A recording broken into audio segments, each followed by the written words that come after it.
Bonjour. Dans cette capsule, nous allons voir comment procéder à la vérification et au paiement des comptes de dépenses qui ont été saisis via la page de compte de dépenses du menu Paye. Ceci implique que les parties de configuration, de saisie, d'approbation ont déjà été complétées par votre équipe.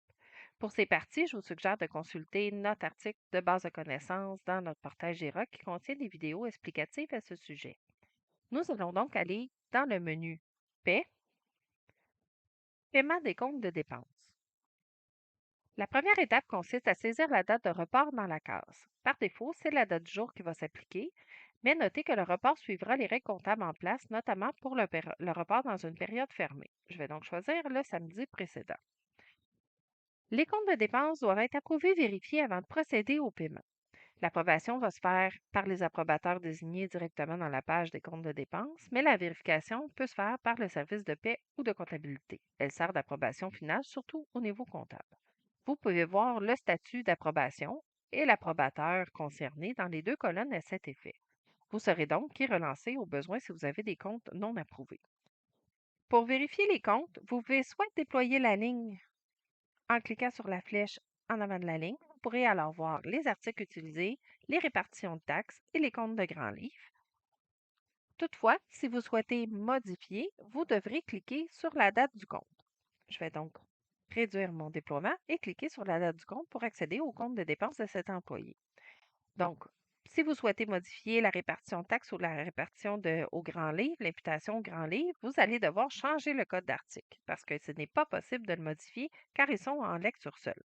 Vous devrez alors cliquer sur le crayon, choisir un autre article, puis cliquer sur le crochet vert. Une fois que c'est terminé, on clique sur Sauvegarder.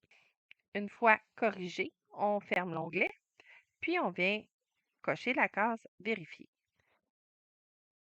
Vous pouvez cocher la case au fur et à mesure de votre vérification ou utiliser l'option Vérifier tous une fois qu'ils sont tous vérifiés.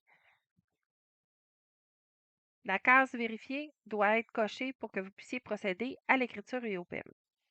L'avant-dernière étape consiste à choisir la méthode de paiement. Si elle est choisie dans la fiche employé, ce sera celle qui s'appliquera par défaut, comme celle de cet employé. Sinon, vous devrez choisir parmi les trois options suivantes.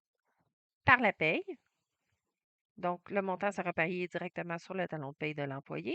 Par chèque, donc un chèque sera émis au nom de l'employé dans le compte de banque spécifié dans les configurations de paye. Ou par paiement direct, donc un paiement direct de type ACP qui utilise les informations bancaires de l'employé, mais qui apparaît selon dans la section facture. Ce que ça veut dire, c'est que dans création de fichiers ATLP et ACP, on va le retrouver dans l'option facture ici et non dans l'option paye où sont les talons de paye normalement. Donc, on va le retrouver ici.